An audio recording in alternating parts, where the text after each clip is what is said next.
अनाज बेचने को लेकर दरबदर हुआ किसान, सबसे बुरे दौर से गुजर रहा किसान।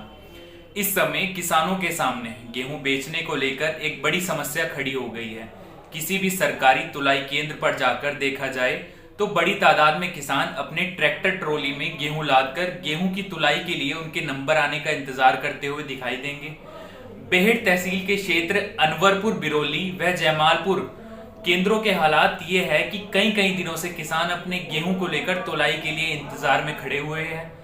केंद्रों पर मौजूद कर्मचारियों के पास अनेक बहाने हैं।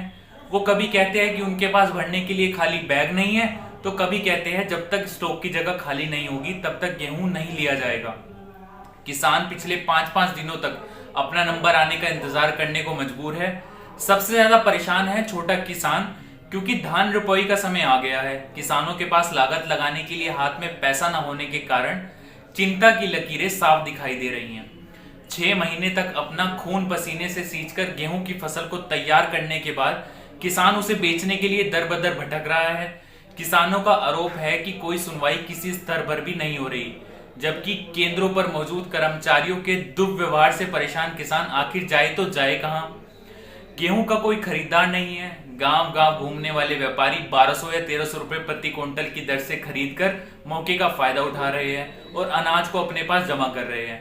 किसानों की मजबूरी का अंदाजा आप इस बात से लगा सकते हैं कि किसान दिन रात 5 दिनों से केंद्रों पर ही अनाज के लिए खड़े हुए हैं, जहां ना उनके खाने का कोई प्रबंध है और ना ही सोने के लिए। यहां तक कि किसानों को केंद्रों पर पीने तक का पानी नहीं मिल रहा। पूरे देश का पेट भरने वाला किसान, अर्थव्यवस्था को मजबूत करने वाला किसान आज मजबूर और मायूस है। मौके पर मौजूद हमने किसानों से भी बात की, उनका क्या कहना है इस बारे में, उनकी भी आप बात सुनिए। कौन से गांव से आए आप? सुधीर कुमार मेरा नाम है जी, और गांव का मंजीपुर है। और जी बस समस्या यही है, 4-5 दिन हो गए हम भी पड़े, रात को पड़े मच्छर खा जा, और जी यहाँ सुनवाई कोई है नहीं। ये स्थिति क्यों पैदा हो रही है यहाँ किसानों के साथ में? हमारा 10 तारीख का नंबर था, कह दिया कल को तोल लेंगे, फिर दिन तोल दिया पड़ गया। पूरी बात बताए, क्या नाम है आपका? श्रीपाल। कहाँ से आए आप? सुनेटी। क्या कह रहे थे? जी मेरे पे बैंक का कर्ज है 1 लाख रुपए, तो ये 2 महीने हो गेहूँ खड़े, तो ये वैसे ही चढ़ जाएगा बिन मतलब के ब्याज। मतलब आपका कहना है कि 2 महीने का ब्याज जो है वो सरकार की वजह से ही चढ़ा। हाँ ठीक है। सत्यपाल है जी, भोगपुर गाँव में मेरा। अच्छा, साधारण बारदाने की बहुत तकलीफ समस्या खड़ी हुई है। तो ये इतने सारे ट्रैक्टर किसानों के ही हैं सब? हाँ जी, किसानों के। कितने दिनों से खड़े हैं यहाँ ये? 10-15 दिन की होगी, 10-12 दिन की। तो क्या कहते हैं सोसाइटी पे जो लोग हैं यहाँ पे? बारदान में कहिए, बारदाने की समस्या खड़ी हुई है। बारदाना इनके पास नहीं है। जब इस संबंध में हमने खाद्य विभाग के एक अधिकारी प्रिंस चौधरी से बात की तो उन्होंने क्या कहा, आपको सुनाते हैं, सुनिए। पर आया गया पूरा, अगला कॉलम ये हो जाएगा। हेलो प्रिंस जी, नमस्कार। नमस्कार। प्रेस रिपोर्टर जावेद चौधरी बात कर रहा भाई साहब, तहसील संवाददाता बेहट। हाँ बताइए।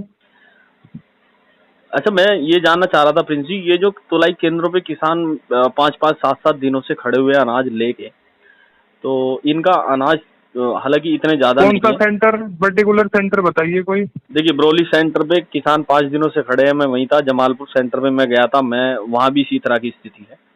और बरौली सेंटर, हाँ ठीक है।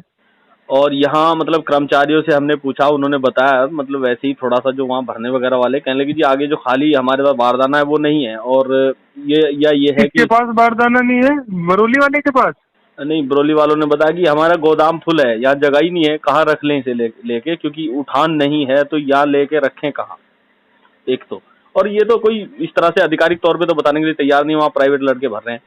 कुल मिला के आपसे मेरा ये पूछना था, छोटी सी हेल्प आप दे सकते हैं कि ऐसी स्थिति क्यों उत्पन्न हो रही है सामने किसानों के सामने, जो बड़ी समस्या है। देखिए मैं आपको बताता हूँ कि बरौली या कोई भी सेंटर हो, पीसीएफ या पीसीयू जिस भी संस्था के सेंटर हैं, जितना बोरा की डिमांड हुई साथ के साथ उसी दिन दिनांक इनको बोरा भी अवेलेबल कराया गया है। और खरीद भी मैं आपको बता दूं, इस मंडल में अभी तक 1,76,000 मीट्रिक टन 1,76,000 मीट्रिक टन की खरीद हम कर चुके हैं। और मतलब इसका अनुमान इस चीज से लगा लीजिए कि पिछली बार जो टोटल खरीद हुई थी वो हुई थी 93,000 मीट्रिक टन। हाँ जी। 93,000 और 1,76,000 में कुछ तो डिफरेंस होगा, है ना। हाँ, डिफरेंस ये काफी चीज ऐसी नहीं है कि गन्ने की तरह इसको बाहर डाल दें, ये हमें रखना भी पड़ेगा। हाँ। अंदर ही गेहूं खराब होने वाली चीज है, पेरिशेबल कमोडिटी है, ठीक है ना। और इसका भंडारण किया जा रहा है तभी तो ये डिलीवर हुआ है। और डिलीवरी की स्थिति भी जो है हमारे मंडल की 94% से अधिक है, यानी कि जितना हमने खरीदा है अब तक उसका 95% ऑनलाइन भी उसको आप चेक कर सकते हैं, FCI के डिपो में जा चुका है। तो वो ये सारी व्यवस्थाएं करने में कुछ तो लॉजिस्टिक इश्यूज आएंगे ही, है ना। लेकिन फिर भी हम जो है इसी दिन रात इसी चीज में रहते हैं कि कोई कम से कम कोई भी समस्या है तो उसका साथ के साथ निवारण हो जाए। जैसे बोरा या कहीं समाप्त हो गया तो एजेंसी जैसी ही बोरा मांगती है, हमारा खाते विभाग है, हम अलॉट करते हैं, तो मतलब आधे घंटे के अंदर साथ के साथ हम उन्हें अलॉटमेंट बना के दे देते हैं कि भाई ये लो अपना बोरा उठाओ और बांट दो अपने सेंटर पे, और बांटा भी जा रहा है। अगर बोरा ना जाता तो 1,76,000 मीट्रिक टन खरीद थोड़ा होती। आपको पता है आज तक का रिकॉर्ड है ये, आजादी के बाद से जब से खरीद चल रही है इतनी खरीद, इसकी 70% भी खरीद कभी हुई नहीं इस मंडल में, आज तक का रिकॉर्ड हो गया। और लगभग हम 500 करोड़ के लगभग का जो है हमारा गेहूं, ये 400 करोड़ के लगभग का हम गेहूं खरीद चुके हैं किसानों से। उसका पेमेंट भी जो है हम आप ये समझ लीजिए कि 85% को पेमेंट भी कर चुके हैं, बाकी हमारा प्रोसेस में चल रहा है, लेकिन 85% के तो खाते में भी जा चुका है।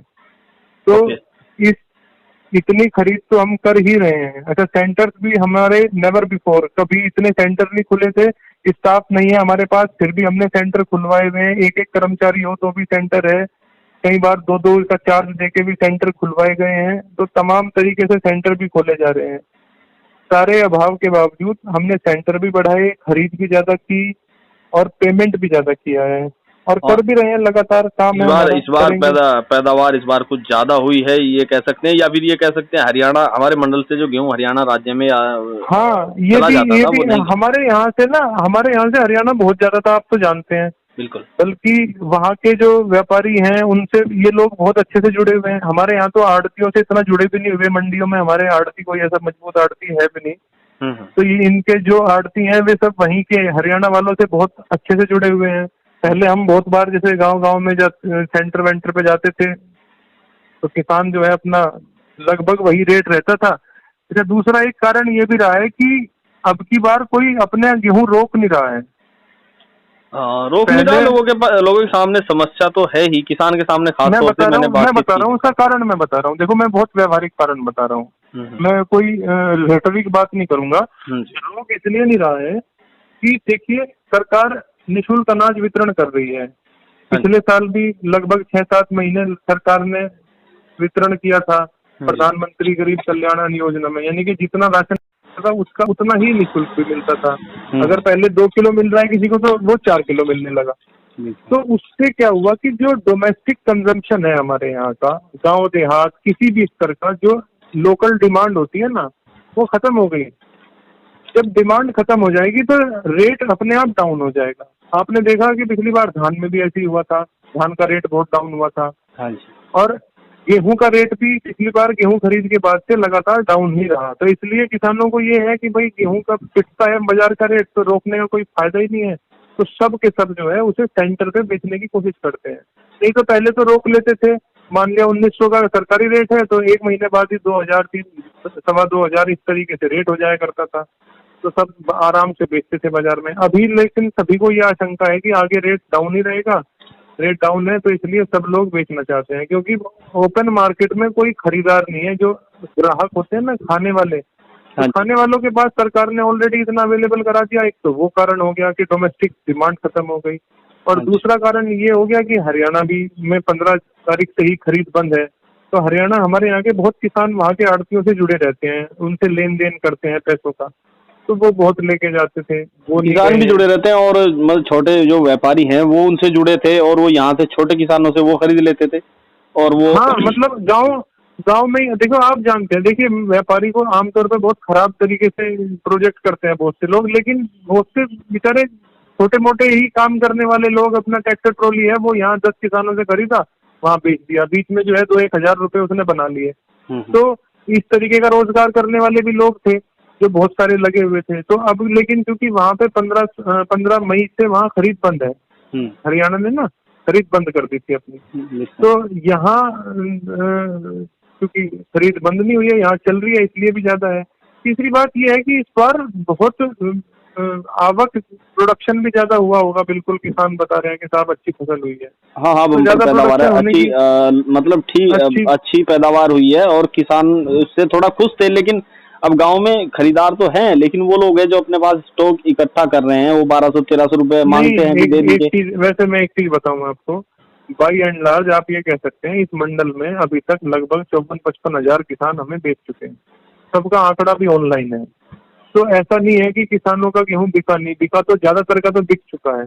नहीं बिक रहा है, खरीद भी रहे हैं, लेकिन फिर भी काफी लोग वेटिंग में हैं और इसलिए मैंने आपको कॉल किया, मैंने याद किया आपको ताकि आप बता। मैं आपसे वही बात कर रहा हूँ ना, मतलब देखिए जो जिन भी ज्यादातर किसानों का तो गेहूं खरीदा जा ही चुका है, और जो भी किसान हमारे सेंटर पे, मतलब देखिए हर सेंटर की एक लिमिट होती है 350 कुंटल खरीदने की एक दिन में। हाँ जी। तो हाँ, वो 350 कुंटल खरीद पाएगा, उसी की फीडिंग। अच्छा, अब ऑनलाइन फीडिंग भी अंगूठा लगा के होती है।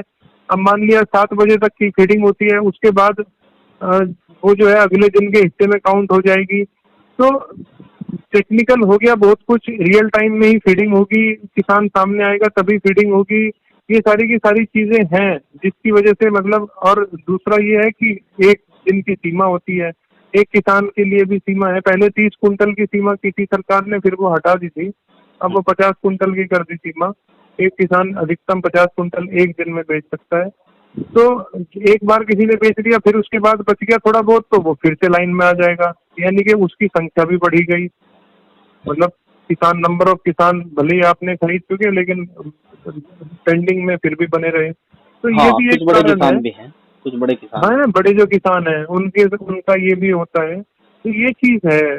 उसके अलावा तो इस बार तो काम बहुत अच्छा हुआ है, अगर आप देखें बाई एंड लार्ज निष्पक्ष होके। तो जैसे स्पेस की समस्या रही है पूरे प्रदेश में ही, आप देखिए कि धान की खरीद 60 लाख MT की हुई है प्रदेश में, और गेहूं की खरीद भी अब 54 लाख MT कर चुके हैं ऑलरेडी। कभी नहीं होती थी, कभी भी। मैं यहाँ इससे पहले साल जो है सर्वाधिक खरीद जो हुई है वो 2018 या 19 में हुई है, वो 72,000 MT की हुई है। आप देखिए 1,75,000 MT इस मंडल में हो चुकी है खरीद। मतलब पहले वाले को तो हमने दुगने से बीट कर दिया, इस तरीके से चल रहा है। हाँ, नहीं तो, काफी अच्छा काम आपने किया है, इसके लिए आप मतलब बधाई के पात्र हैं। लेकिन मैं अंदाजा लगा सकता हूँ शायद तो यही सोच रहे हैं कि और आप अच्छा करेंगे और जितना ज्यादा। हाँ देखिए, अब हमारा काम है कि जो भी सरकार का जियो है, जो भी पॉलिसी आई है, उसके अकॉर्डिंग जितना मैक्सिमम ज्यादा से ज्यादा काम कर सके उतना करने का कोशिश करते हैं। भाई पूरा जहाँ हो वहां तक पहुंच जाए, तत्काल सारी की सारी चीज हो जाए। मतलब जो टाइम लाइन सरकार ने रखी है उस टाइम लाइन के हिसाब से पूरा का पूरा पैसा पहुंच जाए, खरीद हो जाए, वो सारी की सारी चीजें की जा रही हैं। लेकिन जो एक दैनिक सीमा है, जैसे 350 कुंटल की सीमा है, और किसान आ गए मान जाए 1000 कुंटल वाले, तो ये तो कोई भी केंद्र पर भारी नहीं कर पाएगा। इसीलिए लाइनें भी लगती हैं। जो लाइनें भी लगती है ना, उसका कारण भी यही रहता है, इससे ज्यादा आ गए तो फिर लाइन लग जाती है। बहुत से टोकन के साथ आते हैं, बहुत से बिना टोकन के भी आ जाते हैं। बहुत से किसान भी जिद करने लगते हैं कि नहीं भाई हमारा खरीदो, दबाव में लेने की कोशिश करते हैं। बहुत से किसान ऐसे भी होते हैं, राजनीतिक हस्तक्षेप करवाते हैं कि नहीं भाई इसका खरीदो। आप जानते हैं सोसाइटीज राजनीतिक उनका केंद्र होती है। तो तमाम चीजें हैं, लेकिन फिर भी कोशिश ये रहती है हमारी कि जिस तरीके से ऑनलाइन सिस्टम है पूरा का पूरा, तो पारदर्शी तरीके से की जाए। इसका सबसे बड़ा फायदा ये है कि आप किसी भी सेंटर का, किसी भी जिले का खोल के वेबसाइट से किस किस किसान से किस किस तारीख में खरीद हुई है सब चेक कर सकते हैं। अब ये है, किसी से कुछ भी छिपा हुआ नहीं। जैसे प्रिंस जी आप बता रहे हैं, जैसे आप बता रहे हैं काफी भारी तादाद में आपने गेहूं खरीदा है, और मुझे उम्मीद है कि जो दूर दराज में केंद्र हैं, जो थोड़ा पिछड़े इलाके में है, जैसे मैंने आपको बताया बरौली है, जमालपुर है, कलसिया है, इस तरह के जो केंद्र हैं आप यहाँ थोड़ा सा फोकस करेंगे, मुझे उम्मीद है कि और बेहतर होगा। नहीं बिल्कुल अभी इनके मैनेजर से बोल के मैं दिखवाता हूँ क्या समस्या है। जो 2-3 आपने मेंशन किए जो है इनसे अभी करवाते हैं, साथ के साथ ही आपको कॉल रखते ही बात करूंगा मैं। ओके, हमसे बात करने के लिए धन्यवाद, बहुत शुक्रिया। तो अभी आपने सुना कि किसान अपनी गेहूं को बेचने के लिए किस तरह परेशान है, उसकी गेहूं नहीं बिक रही है। आपको इस बारे में क्या कहना है, अपनी प्रतिक्रिया कमेंट में जरूर दें। और ये खबर लिखी थी हमारे लिए जावेद चौधरी ने। और आपको ये वीडियो कैसी लगी कमेंट बॉक्स में जरूर बताएं। वीडियो को ज्यादा से ज्यादा लाइक एंड शेयर करें। धन्यवाद।